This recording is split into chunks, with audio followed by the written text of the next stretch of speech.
The American auto industry has produced some iconic cars, but not every model was a winner. Along the way, there were some real head-scratchers that left people laughing or scratching their heads. In this list, we're looking at 13 of the most disappointing and goofy cars America has ever put on the road. These are the forgotten, the strange, and the downright awkward vehicles that make you wonder, how did this even make it to production?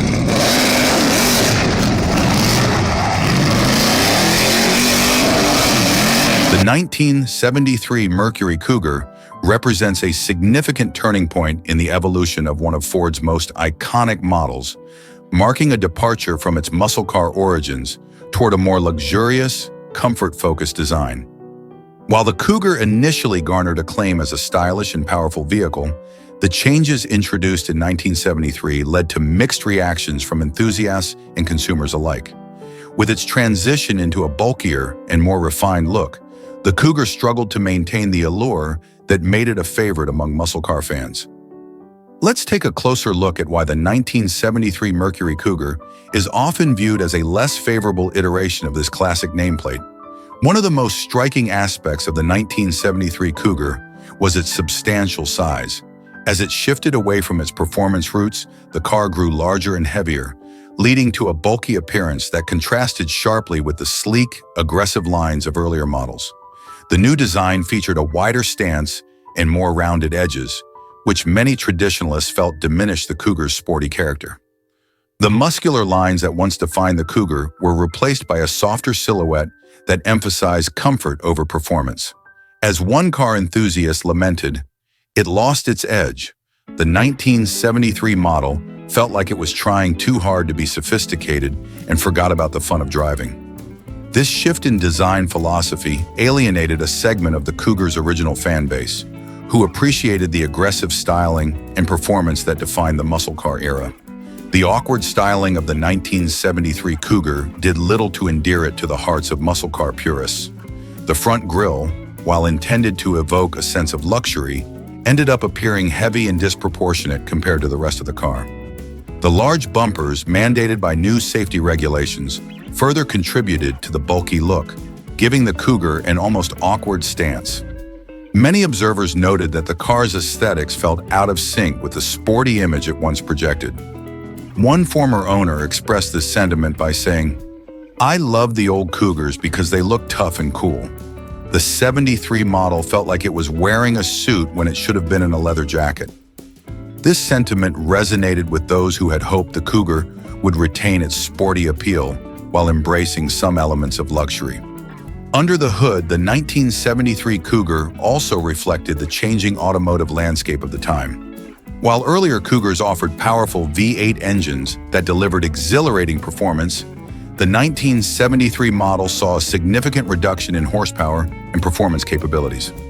This was largely due to tightening emissions regulations and the rising cost of fuel, which pushed manufacturers to prioritize fuel efficiency over raw power. The available engine options, including a 351 cubic inch V8 and a 400 cubic inch V8, provided adequate performance, but lacked the thrilling acceleration that many fans had come to expect from the Cougar name. As one owner noted, it felt like a completely different car. "I wanted the thrill of the road, but the 73 just felt heavy and sluggish." This decrease in performance further alienated traditional muscle car fans who longed for the days of high-octane power and excitement. Inside the cabin, the 1973 Cougar leaned heavily into its luxury aspirations, offering a range of comfort features and amenities that appealed to buyers seeking a more refined driving experience. However, this shift toward luxury came at the expense of the sporty character that had defined earlier models. The interior design was plush, with comfortable seating and a well-appointed dashboard, but it lacked the sporty flair that enthusiasts craved. For many, the interior felt more suited to a family sedan than a performance-oriented vehicle. One driver shared, "It was comfortable, sure, but it didn't feel like a Cougar. I missed the feeling of being in a car that was built for speed."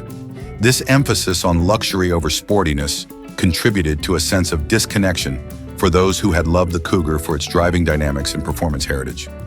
Another factor that contributed to the Cougar's mixed reception in 1973 was its positioning within the Mercury lineup.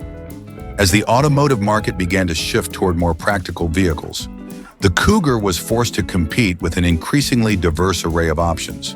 Buyers were beginning to favor compact cars and fuel-efficient sedans, leaving the Cougar struggling to find its niche as it blurred the lines between muscle car and luxury vehicle. This identity crisis led to confusion among potential buyers, who may have appreciated the Cougar's styling, but were unsure of its purpose. One car aficionado commented, "It was stuck in limbo. It didn't know if it wanted to be a sports car or a luxury cruiser, and that left it feeling confused and less appealing." The 1971 Plymouth Roadrunner is a noteworthy example of how the muscle car segment evolved during the early 1970s, a time when changing market demands and stricter emissions regulations began to reshape the landscape of American automotive design. While the Roadrunner had established itself as a formidable player in the muscle car market during its earlier iterations, the 1971 model faced criticism for its aesthetic choices and overall performance, leading to a mixed legacy that often left it overshadowed by more powerful competitors. Let's take a closer look at why the 1971 Plymouth Roadrunner is frequently regarded as an oddity within the muscle car genre. One of the most striking features of the 1971 Roadrunner was its unique aesthetic, which many enthusiasts found less than appealing. The model sported a distinctive front grille that was larger and more prominent than previous versions, accompanied by a set of round headlights that contributed to a somewhat cartoonish look. This design choice was a stark departure from the aggressive styling that characterized earlier iterations of the Roadrunner, and it did little to evoke the fierce image that muscle car aficionados desired. Many fans of the muscle car genre felt that the Roadrunner's new face lacked the intimidating presence that competitors like the Chevrolet Camaro and Ford Mustang were offering. One former owner lamented, "It looked like it was trying to be fun and playful, but I wanted a car that looked like it meant business." The 1971 model just didn't have that muscle car edge. This perception of the Roadrunner as being more playful than fierce alienated some of its core audience who sought out raw power and aggressive styling. Additionally, the branding associated with the Roadrunner contributed to this perception of playfulness. The Roadrunner cartoon character, created by Warner Brothers, was integrated into the car's marketing, complete with whimsical graphics and a playful tagline. While this marketing strategy initially captured the attention of younger buyers, by 1971, it began to feel somewhat dated and out of sync with the more serious competition emerging in the muscle car arena. This emphasis on a cartoonish persona, coupled with the car's styling, led some enthusiasts to question whether the Roadrunner could be taken seriously as a true muscle car. One automotive enthusiast remarked, "It felt like Plymouth was trying to cater to kids instead of gearheads. The branding didn't match the performance I wanted." As a result, the Roadrunner's identity as a muscle car became muddied, making it difficult for some buyers to view it as a serious contender. Performance-wise, the 1971 Roadrunner also faced challenges that detracted from its muscle car reputation. The horsepower ratings for this model year were significantly lower than in previous years, largely due to stricter emissions regulations and a shift in consumer preferences toward more fuel-efficient vehicles. The most powerful engine available for the 1971 Roadrunner was a 383 cubic inch V8 that produced around 300 horsepower, which paled in comparison to the performance figures of earlier models. Additionally, the absence of the legendary 426 Hemi engine and the 440 cubic inch big block further hampered the Roadrunner's performance credentials.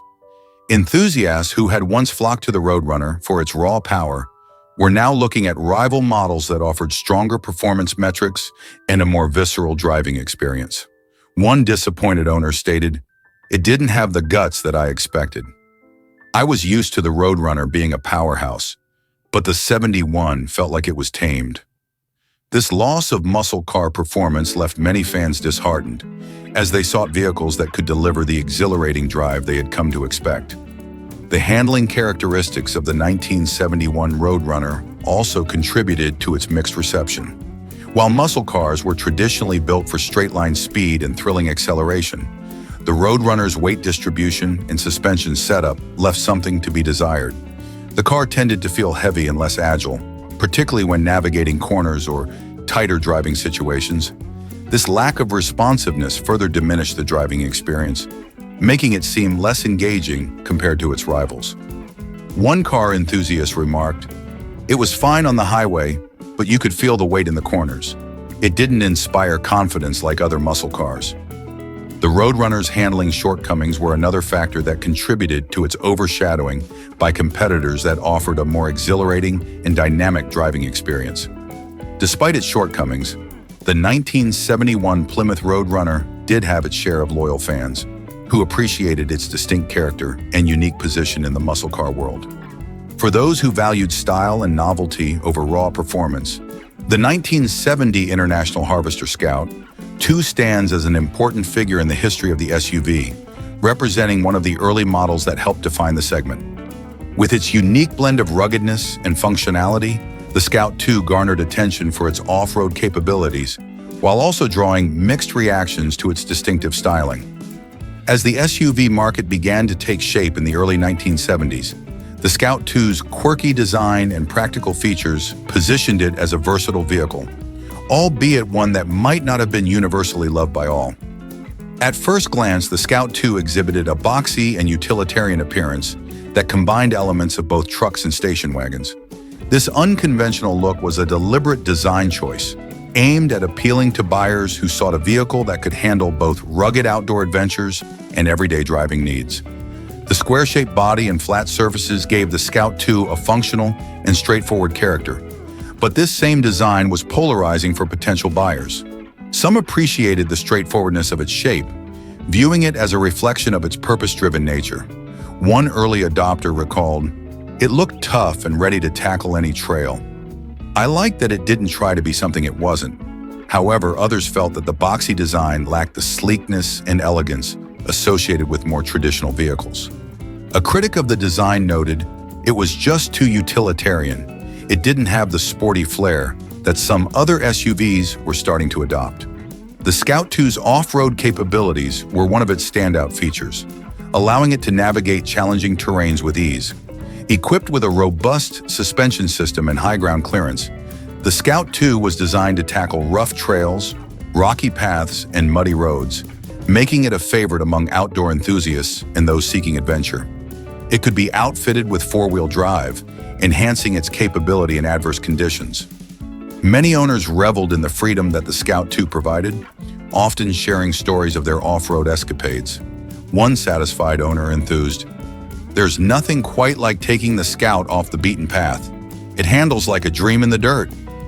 This rugged capability helped solidify the Scout II's reputation as a dependable companion for those who valued outdoor exploration and rugged adventures. Despite its strong off-road performance, the boxy design of the Scout II left some wanting in terms of modernity and comfort. While it offered a spacious interior, the simplistic layout and hard plastic materials made for a less inviting cabin compared to rival models.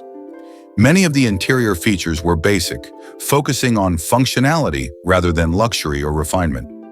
Drivers who were accustomed to the increasing comforts offered by contemporary SUVs might have found the Scout II's interior lacking.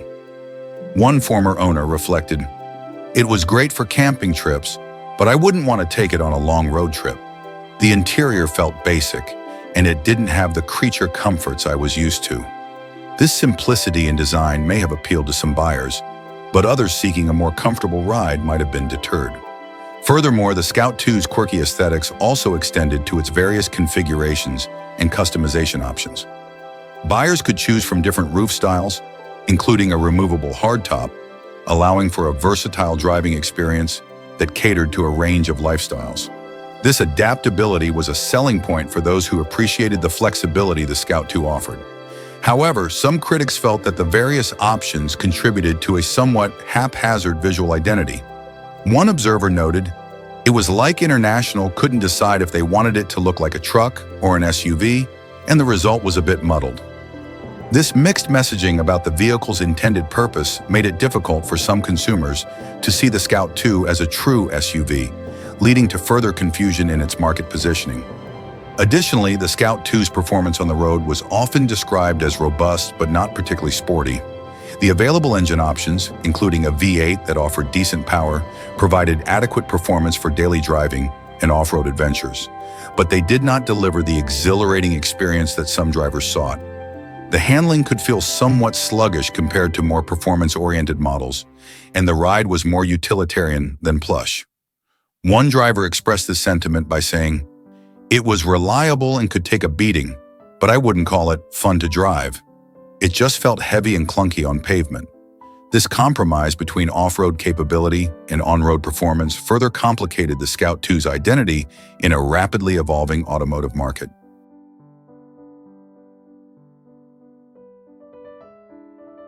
The 1979 Chevrolet Malibu stands as a testament to a pivotal era in American automotive design and production, characterized by shifting consumer preferences and an increasingly competitive market. Originally conceived as a mid-size car that would blend practicality with a touch of style, the Malibu ultimately fell short of expectations, garnering a reputation for its boxy design and lackluster performance. As it entered the late 1970s, this iteration of the Malibu became a subject of ridicule, often seen as a bland alternative amidst a landscape populated by more stylish and dynamic vehicles. At first glance, the 1979 Malibu presented a boxy and utilitarian profile that reflected the design trends of the late 1970s. While some consumers appreciated the straightforward, no-nonsense appearance of the Malibu, many others viewed it as unremarkable and even unattractive. The car's angular lines and flat surfaces lacked the flair and charisma that were becoming increasingly important to buyers during this time. As automotive aesthetics evolved, the Malibu's design began to feel outdated and out of touch. One automotive critic noted, "It looked more like a refrigerator than a car. In a world where style was starting to matter, the Malibu was just too plain." This perception of the Malibu as a visually uninspiring vehicle contributed to its lack of appeal among buyers seeking something that stood out in a crowded market. Performance-wise, the 1979 Malibu did not fare much better. Equipped with a range of engine options, including a modest inline-six and a V8, the Malibu was designed to be an economical choice for everyday driving. However, many drivers found the performance to be underwhelming, with acceleration that felt sluggish and unresponsive.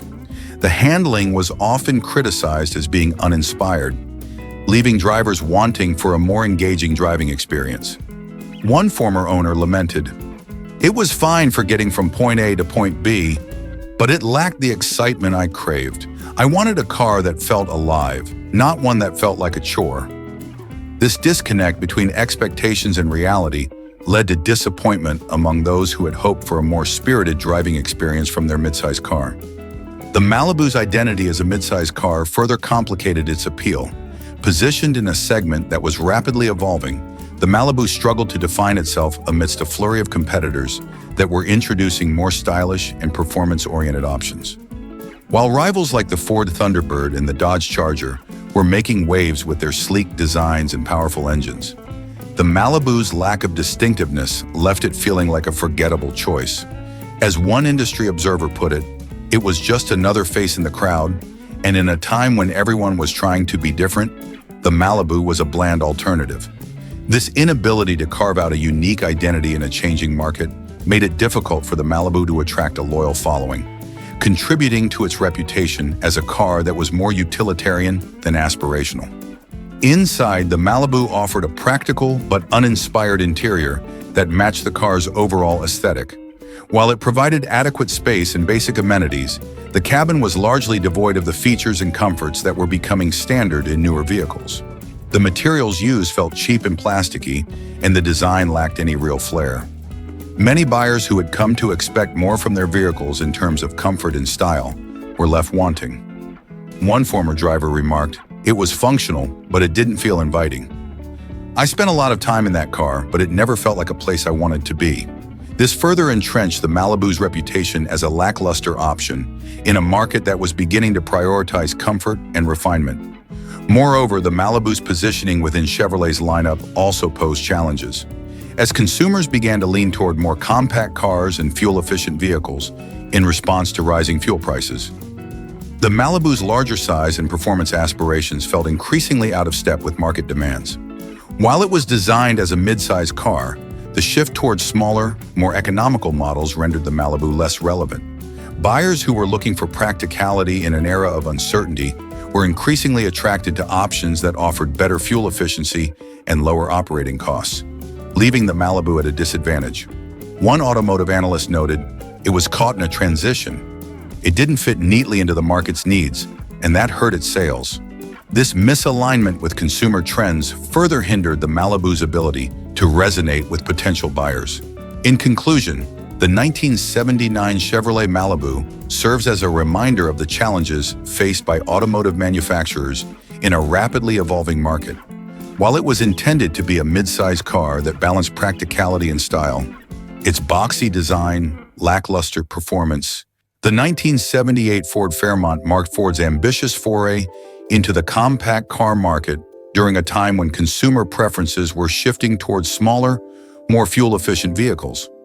As gas prices surged and environmental concerns began to take center stage, automakers scrambled to create offerings that catered to these changing demands.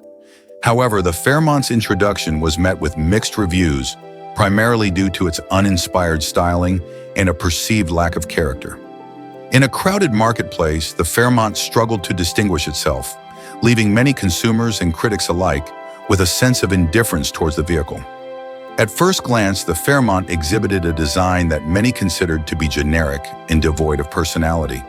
With its boxy shape, flat surfaces, and minimalistic features, the Fairmont did little to excite potential buyers who were increasingly drawn to vehicles with more dynamic styling. While some appreciated its straightforwardness as a practical choice, the overall look was often described as bland and forgettable. One automotive journalist succinctly noted, "The Fairmont looked like a car that was designed by committee, safe, reliable, but utterly uninspiring." This perception of the Fairmont as just another face in the crowd contributed to its struggles in gaining traction within the competitive compact segment. In an era where automotive design was evolving to reflect individuality and style, the Fairmont's appearance seemed to resist that trend. Competing models from other manufacturers offered eye-catching designs and sporty aesthetics that appealed to a new generation of car buyers. Brands like Chevrolet with their Nova and Toyota with the Corolla were introducing vehicles that were not only functional, but also visually engaging. The Fairmont, in contrast, was criticized for its inability to resonate with a market that was beginning to embrace more expressive styling. One Fairmont owner admitted, "I liked it for what it was, but I can't deny it didn't stand out. When you parked it next to other cars, it just faded into the background." Performance-wise, the Fairmont was equipped with a range of engine options that catered to the demand for fuel efficiency, including an inline-4 and a V6. While these engines provided adequate power for everyday driving, the performance itself was largely unremarkable. Many drivers found the Fairmont's acceleration to be lackluster, and its handling was often described as uninspired.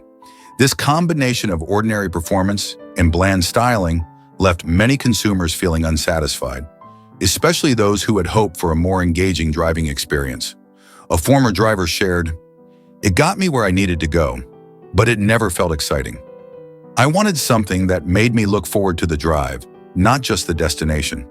The interior of the 1978 Fairmont also mirrored its exterior's lack of character. Designed with functionality in mind, the cabin offered basic features and comfortable seating, but it lacked the modern touches that were beginning to define the compact car segment. The materials used were often described as cheap and uninspired, leading to a driving experience that felt more utilitarian than enjoyable. This Spartan approach to interior design did little to inspire loyalty among buyers who were looking for a compact car that combined practicality with a sense of style and comfort. One former owner recalled, "It was just okay. The interior did its job, but it didn't make me want to spend time in the car. It felt like a rental, not something I wanted to drive every day." Despite its shortcomings, the Fairmont did find a segment of the market that appreciated its value as a practical and economical choice. With its emphasis on reliability and affordability, it attracted buyers who were primarily focused on cost savings and efficiency. The Fairmont's production was a reflection of the changing priorities of consumers during the late 1970s, as many people sought vehicles that could provide economical transportation without unnecessary frills. A loyal Fairmont owner remarked, "It was reliable, and it got decent mileage. I didn't need a flashy car. I just wanted something that worked." This pragmatic appeal helped the Fairmont carve out a niche, even if it never achieved the level of excitement that some competitors enjoyed. In conclusion, the 1978 Ford Fairmont serves as an important case study in the evolution of compact cars during a transformative period in the automotive industry. While it represented Ford's attempt to enter a burgeoning market with a focus on practicality and fuel efficiency, the Fairmont ultimately fell short in terms of design and character. Its generic look and uninspired performance left it feeling forgettable among a sea of competitors that offered more engaging options. The 1977 Dodge Aspen represents a notable moment in American automotive history, particularly in the context of the family car segment during the late 1970s. Introduced as a replacement for the popular Dart, the Aspen was part of Chrysler's strategy to compete in the burgeoning market for compact and mid-size family vehicles. However, despite its intentions, the Aspen, alongside its sibling model, the Plymouth Volare, quickly became synonymous with mediocrity and a lack of excitement, failing to capture the hearts and imaginations of consumers. At first glance, the design of the 1977 Aspen was characterized by a bland and utilitarian aesthetic that did little to inspire potential buyers. With its boxy silhouette and minimal detailing, the Aspen lacked the stylistic flair that was becoming increasingly important in the automotive landscape. During an era where other manufacturers were beginning to embrace more dynamic and expressive designs, the Aspen felt like an afterthought. A critic once remarked, "It had the personality of a loaf of bread. It was just there, without any distinction or charm." This perception of the Aspen as a forgettable vehicle significantly impacted its appeal among buyers who sought cars that not only met their practical needs, but also made a statement. Performance-wise, the Aspen offered a range of engine options, including inline-six and V8 configurations, but the driving experience left much to be desired. While it was designed to be a reliable family car, many drivers found the Aspen's performance to be lackluster, with sluggish acceleration and uninspiring handling. The ride quality was adequate but not exceptional, and the overall experience behind the wheel was often described as mundane. One former owner lamented, "It got us from point A to point B, but I wouldn't call it a fun drive. It felt more like a chore than an experience." This disconnect between the vehicle's purpose and the enjoyment of driving further entrenched the Aspen's reputation as a car that simply existed without offering any real thrills. The interior of the 1977 Aspen mirrored the exterior in its focus on functionality rather than comfort or style. While the cabin provided ample space for families and their belongings, the materials and design felt cheap and uninspired. Buyers who were accustomed to the growing trend of more refined interiors in competing models were often left disappointed by the Aspen's straightforward approach. The dashboard design was utilitarian, lacking the modern touches that many consumers were beginning to expect. A frustrated driver shared, "It was practical for family trips, but the interior felt like something from a different era. I wanted comfort and a little luxury, but it just felt plain." This simplistic and uninviting cabin further compounded the Aspen's image as a vehicle that prioritized utility over enjoyment. Moreover, the Aspen's role as a family car put it in direct competition with a number of other models that were beginning to enter the market, many of which offered a more appealing mix of performance, style, and comfort. The Ford Granada, for example, captured attention with its more sophisticated styling and better handling. In contrast, the Aspen struggled to carve out a unique identity, often being overshadowed by competitors that provided a more engaging driving experience and greater overall appeal. An industry analyst noted, "The Aspen was caught in a tough spot. It was trying to compete in a segment that was becoming more competitive, but it didn't bring anything new to the table." This failure to differentiate itself from the growing competition ultimately hindered its ability to attract a loyal following.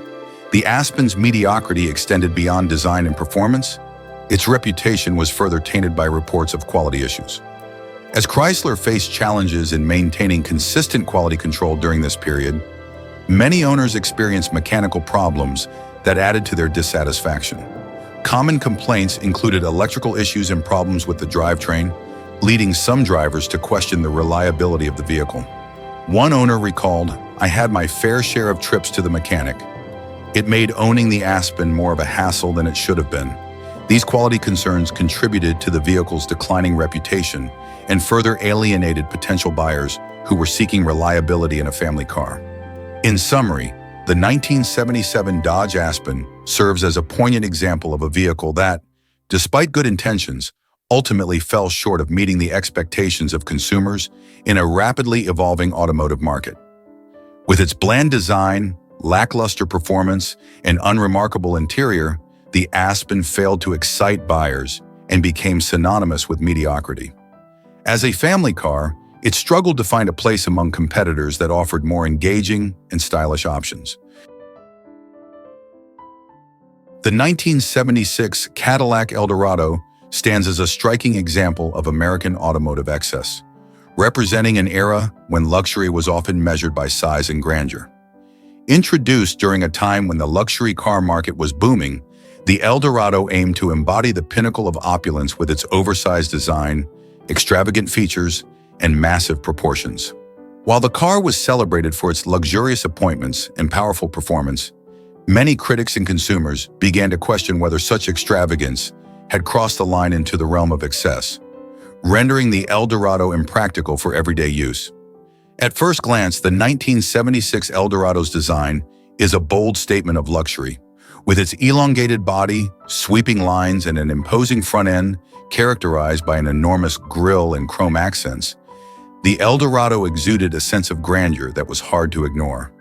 It was not uncommon for onlookers to be struck by the sheer size of the vehicle, which seemed to dominate the road with its presence. One automotive enthusiast remarked, "Driving an Eldorado felt like commanding a ship on the highway. It was beautiful, but also a bit ridiculous." This perception of the Eldorado as both a work of art and an oversized behemoth contributed to a complex relationship between the car and its admirers. While many praised the Eldorado for its luxurious features, such as plush leather upholstery, advanced climate control, and an array of high-end amenities, others found its opulence to be excessive. In a market increasingly attuned to the value of practicality and efficiency, the Eldorado's lavish appointments sometimes seemed at odds with the realities of daily driving. Critics argued that the focus on luxury detracted from the vehicle's usability. One former owner shared, "It was a beautiful car, but it was just too much. Sometimes I felt like I was driving a living room on wheels rather than a practical vehicle." This sentiment encapsulated the growing concern that the Eldorado, while undoubtedly luxurious, was not the ideal choice for drivers seeking a balance between comfort and practicality. Performance-wise, the 1976 Eldorado boasted a powerful V8 engine that delivered impressive acceleration and a smooth ride, characteristics that were often associated with Cadillac's reputation for luxury. However, the car's size and weight could lead to handling issues that made it less agile than some competitors. Many drivers noted that while the ride was comfortable, maneuvering such a large vehicle could be challenging, especially in urban environments or tight parking situations. A former driver recounted, "It was like steering a battleship. The ride was smooth, but you had to be careful not to overestimate your ability to fit into tight spaces."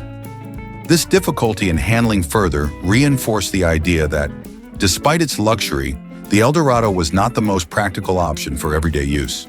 The interior of the 1976 Eldorado continued the theme of lavishness, with ample space for passengers and an array of luxurious materials. The cockpit was adorned with high-quality wood accents, plush carpets, and advanced technology for its time, creating an environment that enveloped occupants in comfort. However, the sheer size of the cabin sometimes felt overwhelming, leading some occupants to remark that it lacked the intimacy of smaller luxury vehicles. One passenger reflected, "It was comfortable for long drives, but sometimes it felt more like being in a hotel lobby than a car. I miss the coziness of other luxury sedans." This disconnect between spaciousness and comfort contributed to the mixed reviews regarding the overall driving experience. Additionally, the Eldorado's massive size and thirst for fuel became increasingly problematic during the 1970s fuel crisis, as consumers began to prioritize fuel efficiency over grandiosity. As gas prices surged and concerns about environmental impact gained traction, the extravagant nature of the Eldorado seemed out of step with the changing landscape of consumer priorities. Many drivers found themselves reconsidering their need for such a large, fuel-hungry vehicle. One critic quipped, "In an age of rising fuel costs, driving an Eldorado felt like an act of defiance. It was great for those who could afford it, but it didn't resonate with the average consumer anymore." This shift in priorities further highlighted the challenges faced by manufacturers like Cadillac in adapting to an evolving market. In conclusion, the 1976 Cadillac Eldorado embodies the complexities of luxury in an era defined by excess. While it was celebrated for its striking design, powerful performance, and lavish appointments, the Eldorado also faced criticism for its impracticality and opulence. As the automotive landscape shifted toward more practical, fuel-efficient vehicles, the Eldorado's oversized presence began to feel increasingly out of touch with consumer desires. The 1975 Chevrolet Monza attempted to capture the spirit of the mid-1970s compact, sporty car trend, while appealing to consumers who desired a car with a sporty edge and V8 power. However, despite Chevrolet's efforts, the Monza struggled to live up to its aspirations, earning a reputation as a vehicle that tried to be sporty but ultimately missed the mark. Its awkward design and performance limitations led many to view it as a half-hearted attempt to create a dynamic compact car that could compete with popular models from Ford and AMC. The Monza's design was one of its most controversial aspects. Its compact, angular shape was intended to give it a sleek, modern look, but it often came across as unbalanced and disjointed. The car's proportions, with its elongated hood and shortened rear, felt off-kilter to many buyers and critics. While the designers aimed for a sporty appearance, the result was a vehicle that didn't quite have the athletic appeal it aspired to. One critic noted, "It was a car caught between identities. It wanted to look sporty, but it didn't have the styling to back it up." This lack of visual harmony contributed to a sense of confusion about the car's purpose and appeal. Despite being equipped with a V8 engine, the Monza's performance didn't deliver the thrill that one might expect from a sporty car. While the V8 option provided power on paper, the Monza's handling was limited, and its suspension often failed to offer the level of control needed for a genuinely engaging driving experience. Additionally, the car was plagued by weight issues, with the heavier V8 engine compromising the vehicle's agility and resulting in lackluster acceleration. A former driver recalled, "It had a V8, but you wouldn't know it from the way it drove. It felt heavy and sluggish, like it was straining to be something it wasn't." This performance disappointment was a major reason why the Monza failed to inspire confidence among those who wanted a compact car that could genuinely deliver a sporty feel. The interior of the Monza also struggled to live up to its sporty intentions. While Chevrolet aimed to create a cockpit that reflected the car's aspirations, the reality was a cramped, simplistic interior with basic materials and minimal amenities. The seats provided limited support, especially during spirited driving, and the overall layout felt uninspired compared to more established sports compacts. One Monza owner shared, "It was supposed to be sporty, but it felt like driving an economy car. The interior didn't have any real flair, just the bare minimum." This underwhelming interior design compounded the Monza's identity crisis, as it lacked the sporty feel that could have made it a more compelling choice. The Monza also faced intense competition from rival brands, which offered compact cars with a more cohesive sense of style and performance. The Ford Mustang II, for instance, was also a downsized, compact take on a sporty car, yet it managed to capture more of the essence that buyers were looking for in this segment. Similarly, the AMC Gremlin offered a unique, quirky appeal that set it apart from its competitors, while the Monza remained stuck in a stylistic and performance limbo. An automotive journalist remarked, "The Monza wasn't a bad car, but it didn't stand out. It was just kind of there in a field of cars that were either sportier, better looking, or just more interesting." This inability to differentiate itself in a crowded market ultimately hurt the Monza's ability to gain traction with buyers. Another factor that contributed to the Monza's mixed reputation was the issue of reliability. Chevrolet was under pressure to deliver vehicles that met stricter emission standards and improved fuel economy, which led to compromises in engineering quality. The Monza's V8 engine, while powerful, was not always optimized for durability, and some drivers reported issues with overheating and frequent mechanical breakdowns. This inconsistency in quality led many owners to view the Monza as more trouble than it was worth. One frustrated owner noted, "It was a fun idea, but the repairs were constant. For a car that was supposed to be affordable and sporty, it ended up costing me more time and money than I expected." In summary, the 1975 Chevrolet Monza serves as an example of a car that struggled to find its identity in the compact, sporty car market. While it aimed to capture the allure of a V8-powered compact car, its awkward design, uninspired performance, and lackluster interior left many consumers feeling disappointed. The Monza's attempt to blend sporty aesthetics with practicality ultimately fell short, leading it to be remembered as a vehicle that couldn't fully commit to being either a true sports car or a reliable family car. The 1974 Plymouth Duster, initially introduced as a compact but sporty car, aimed to appeal to buyers who wanted muscle car style in a smaller, more affordable package. However, while the Duster enjoyed a measure of popularity, especially in its early years, its design and performance by 1974 left much to be desired. As Plymouth attempted to balance the Duster's sporty image with the economic demands of the era, the car struggled to deliver the power, style, and excitement that buyers had come to expect from a vehicle positioned within the muscle car family.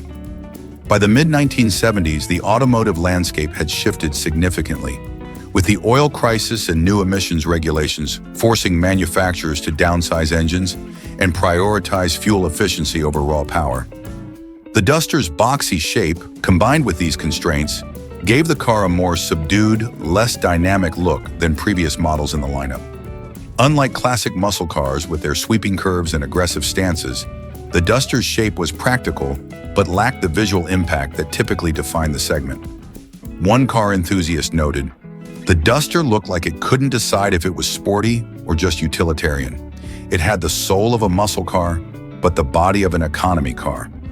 The performance of the 1974 Duster also failed to meet the expectations of drivers who sought the thrill of a true muscle car.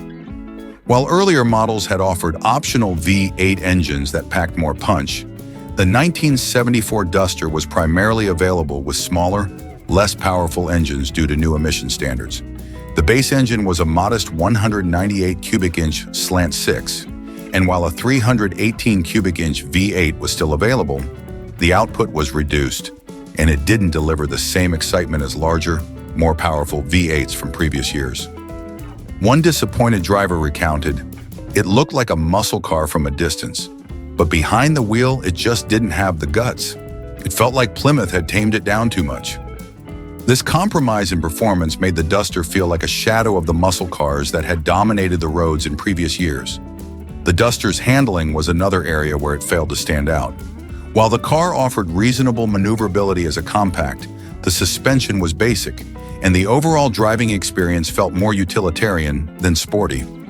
The steering was adequate for daily driving, but it didn't provide the precision or responsiveness that more performance-oriented drivers craved. Many found the ride to be comfortable enough, but not particularly engaging or exciting. A former owner shared, "It was fine for getting around town, but on the open road, it just didn't come alive. It was a letdown for anyone who expected the thrill of a real performance car." This lack of excitement behind the wheel further diminished the Duster's credibility as a sporty, compact option. Inside, the Duster was simple and functional, which made sense for its compact and budget-friendly positioning, but it lacked the design flair or luxurious touches that might have made it feel special. The cabin was built with basic materials and amenities were limited, reflecting Plymouth's focus on affordability rather than premium quality. While the simplicity of the interior was acceptable for a compact car, it reinforced the notion that the Duster was more economy-minded than performance-focused. One Duster driver remarked, "You'd expect a car that looks sporty on the outside to have something more exciting on the inside, but it was just plain and basic, like any other compact car of the time." This contrast between exterior styling and interior simplicity further undermined the Duster's image as a sporty, desirable vehicle. While Plymouth's marketing efforts positioned the Duster as a sporty compact, it was clear that it struggled to live up to the expectations set by its muscle car heritage. As competitors like the Ford Mustang II and Chevrolet Nova managed to balance performance and practicality more effectively, the Duster felt caught between identities. The Duster's lack of unique selling points meant that it didn't quite satisfy those looking for a high-performance car, or those simply seeking a reliable, efficient compact. An automotive critic at the time observed, "The Duster was stuck in a strange limbo. It wasn't fast enough to be a muscle car, nor economical enough to be a smart choice in a fuel-conscious market." Moreover, as the muscle car era waned in the face of rising fuel prices and stricter emissions controls, the Duster found itself struggling to adapt. It was a car caught between the desire to uphold Plymouth's sporty reputation and the harsh realities of a changing automotive landscape. Although some loyal fans appreciated the Duster for its relative affordability and decent handling, it never quite recaptured the excitement and appeal of the classic muscle cars that came before it. The 1973 AMC Gremlin stands as one of the most distinctive and unconventional vehicles of the 1970s. While it may not have been everyone's idea of a stylish car, the Gremlin's chopped-off rear and quirky design made it an unforgettable symbol of American automotive experimentation. Conceived as a response to the growing demand for compact, fuel-efficient cars during the oil crisis, the Gremlin defied conventional design and embraced its own eccentric aesthetic. As a result, it became an icon of the love-it-or-hate-it approach to car styling, leaving a lasting impression on the automotive landscape. The Gremlin's design was a bold departure from the typical car shapes of the time. With a sharply truncated rear end that gave it a unique silhouette, it stood out against the boxier compacts and muscular cars of the early 70s. Designer Richard Teague originally sketched the Gremlin on an air sickness bag during a flight, capturing the unconventional essence that would define the vehicle. The car's unusual proportions, with its long hood and abruptly chopped-off back, gave it a look that was equal parts quirky and polarizing. Critics were often quick to label it as odd or even unattractive, while fans appreciated its distinct character and unorthodox charm.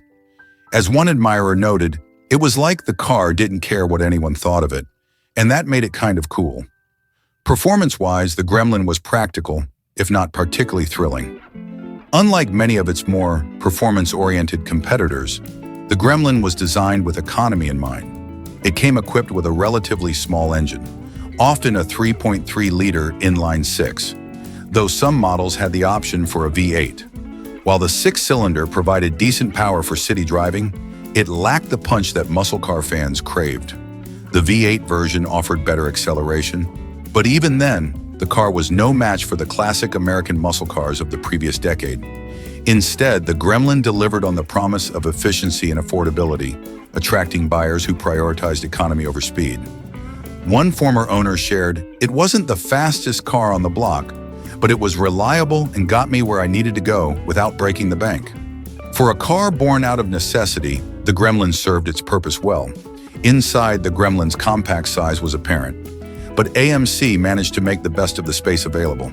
The car was surprisingly roomy in the front, and while the back seat was cramped, it was sufficient for a small car. The simplicity of the interior design reflected AMC's budget-conscious approach, with basic materials and limited amenities. Still, the Gremlin had a personality that its owners appreciated, thanks to touches like the distinctive dashboard design and easy-to-read controls.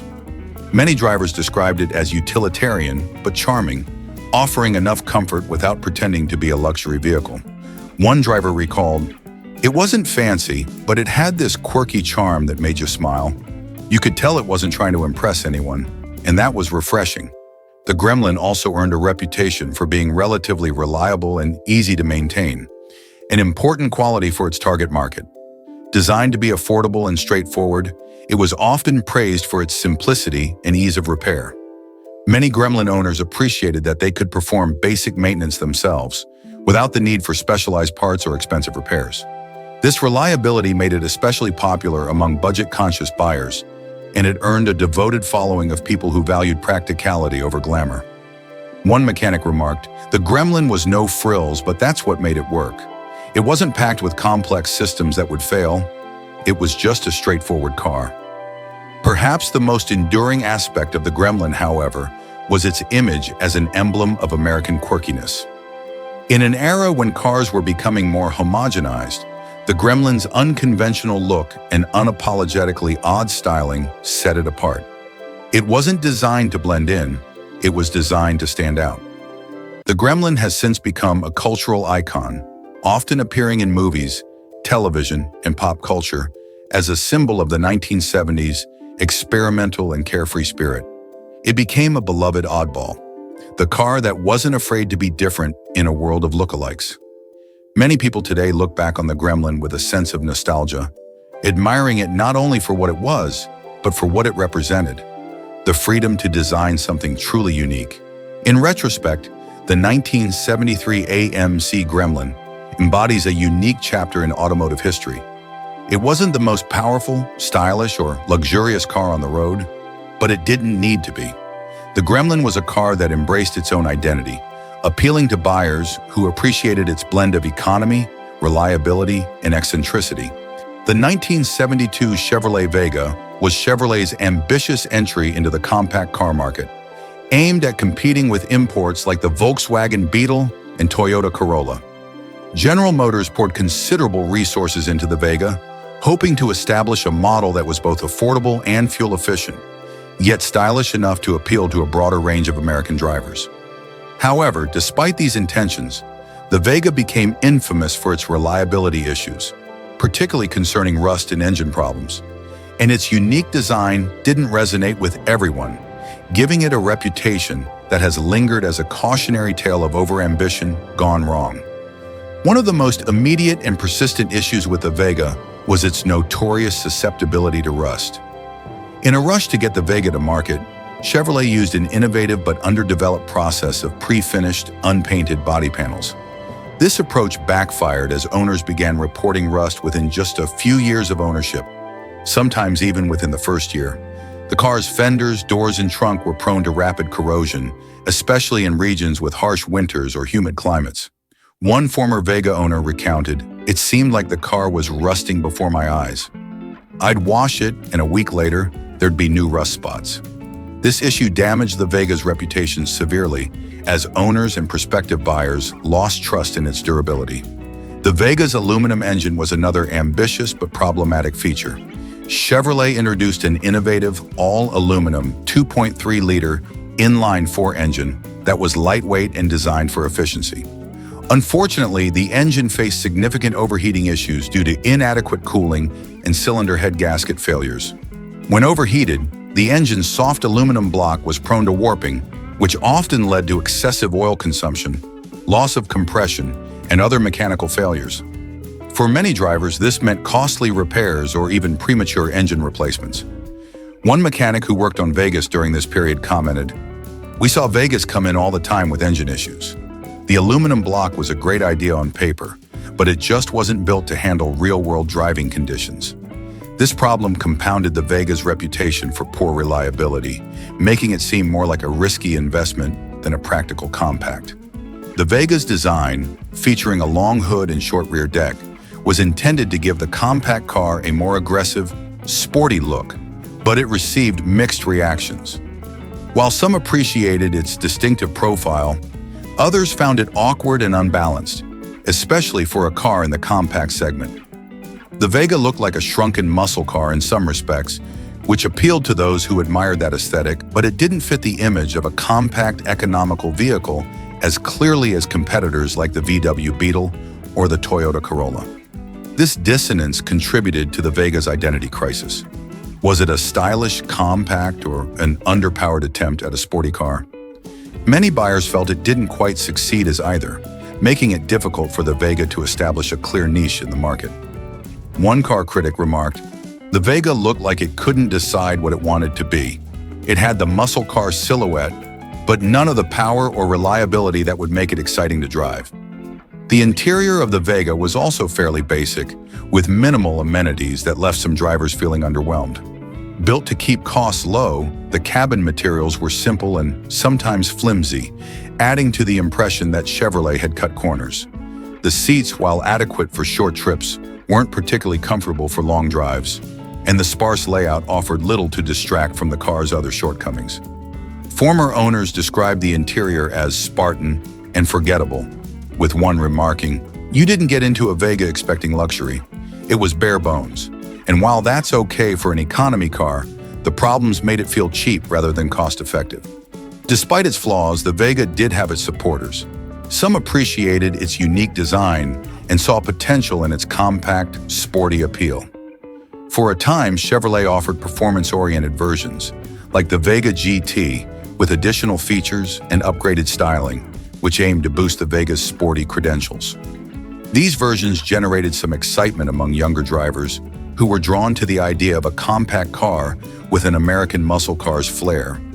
However, even these versions couldn't overcome the Vega's reputation for poor reliability, and they ultimately did little to redeem the model's image. In retrospect, the Chevrolet Vega is remembered as a bold experiment that fell short of its goals. It had the potential to reshape the American compact car market, but became an example of rushed development, overambitious engineering, and untested innovations that didn't pan out. Although the Pontiac Aztec officially debuted in 2001, its unusual design sensibilities trace back to styling trends that emerged in the late 1970s, when bold, angular shapes started to gain popularity. When Pontiac attempted to channel that design language into an early 2000s crossover, it resulted in what many regard as one of the most notorious designs in automotive history. The Aztec's distinctive angular lines, overemphasis on utility, and unconventional proportions earned it a place in the Pop Culture Hall of Fame, not necessarily for the right reasons. Despite its practical features, the Aztec is often remembered as a vehicle that polarized critics and consumers alike, and today it remains a symbol of risk-taking design that didn't quite hit the mark. The Aztec's design decisions were polarizing from the start. Its boxy, angular front end with separated headlights and odd grille shapes gave it an almost robotic appearance. The rear was equally peculiar, with a sloping, nearly triangular back window and protruding taillights that contributed to its eccentric shape. It's often said that Pontiac designed the Aztec in a focus group vacuum, ignoring broader market tastes to deliver something more utilitarian and unique. However, this attempt to create a standout, lifestyle-oriented crossover missed the aesthetic appeal many buyers looked for. One critic famously quipped, "The Aztec looks like it was designed by a committee that couldn't agree on anything," underscoring its disjointed and clumsy appearance. This departure from conventional design made the Aztec hard to look at for some, with one owner describing it as a car only a mother could love. The Aztec's visual oddities weren't its only divisive features. They were also a reflection of its unconventional functionality. Pontiac marketed the Aztec as a sport recreational vehicle, complete with features that catered to outdoor enthusiasts. It came with a variety of camping-friendly options, like a built-in cooler, removable console that doubled as a cooler, and even an optional tent that could attach to the back of the vehicle. These options made the Aztec a practical choice for adventurers who appreciated its unique adaptability. However, while these amenities were useful, they didn't make up for its less-than-stellar driving experience and unattractive design. As one outdoor enthusiast who drove the Aztec put it, "It was incredibly versatile, but I had to be okay with how it looked if I wanted to enjoy the features." Performance-wise, the Aztec's V6 engine delivered adequate power, but its heavy build and high center of gravity made it somewhat unwieldy on the road. Though it was capable of handling mild off-road conditions, the Aztec struggled in terms of handling and fuel efficiency, which made it less competitive in the crossover and SUV market.